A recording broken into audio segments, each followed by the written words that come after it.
రైతుల సంక్షేమం అజెండాగా ప్రజా ప్రభుత్వం పనిచేస్తోందని రాష్ట్ర మంత్రులు తుమ్మల నాగేశ్వరరావు, పొంగులేటి శ్రీనివాసరెడ్డిలు అన్నారు. మంత్రులు ఖమ్మం జిల్లా నేలకొండపల్లిలో నిర్వహించిన వ్యవసాయ మార్కెట్ కమిటీ పాలకవర్గం ప్రమాణ స్వీకార కార్యక్రమంలో పాల్గొన్నారు.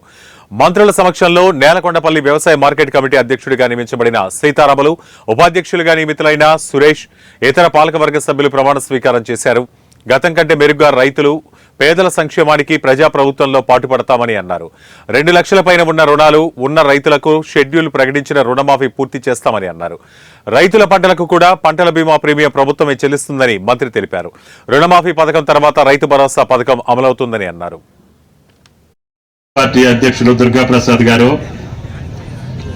చైర్మన్లు పెద్దలు బాలసా, అదేవిధంగా సాగర్ నియోజకవర్గ ప్రజల్ని ఎలా అయితే మభ్యపెట్టి మోసం చేసి 2 పర్యాయాల అధికారంలోకి వచ్చి తెలంగాణ సొమ్ముని కొల్లకొట్టి తెలంగాణ ప్రజల ఆత్మగౌరవాన్ని నడి రోడ్డున నిలబెట్టిన మీరు మళ్ళీ ప్రతిపక్ష స్థానం ఇస్తే ఆ స్థానాన్ని కూడా సరిగా నిలబెట్టుకోవాలనే ఆలోచన లేకుండా ఈ ట్యూబులు ఆ ట్యూబులు పేరుతో ప్రభుత్వం వచ్చి పట్టుమని 8-9 నెలలు కాకముందే మొదటి 15 రోజుల నుంచే మీరు ఇది చేయలే, అది చేయలే, అది చేయలే అనటానికి కనీసం సిగ్గుండాల.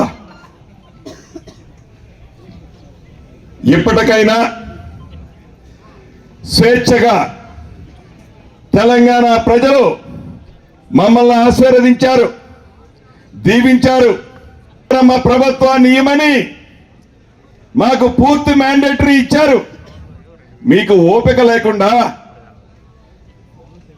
ప్రభుత్వం వచ్చిన మొదటి 6 నెలల్లోనే మీరు చేసిన 7,19,000 కోట్లు తెలంగాణ ప్రజల నెత్తి మీద అప్పు ఉన్నప్పటికీ ఇచ్చిన మాట ప్రకారం గౌరవ ముఖ్యమంత్రి రేవంత్ రెడ్డి గారు ప్రతి రైతన్నకి 2 లక్షల రూపాయల రుణమాఫీ చేస్తామని చెప్పి 27 రోజుల్లో అనేక ఇబ్బందులు ఉన్నప్పటికీ సుమారు 18,000 కోట్ల రూపాయలు 23 లక్షల రైతన్నుల ఖాతాలో జమ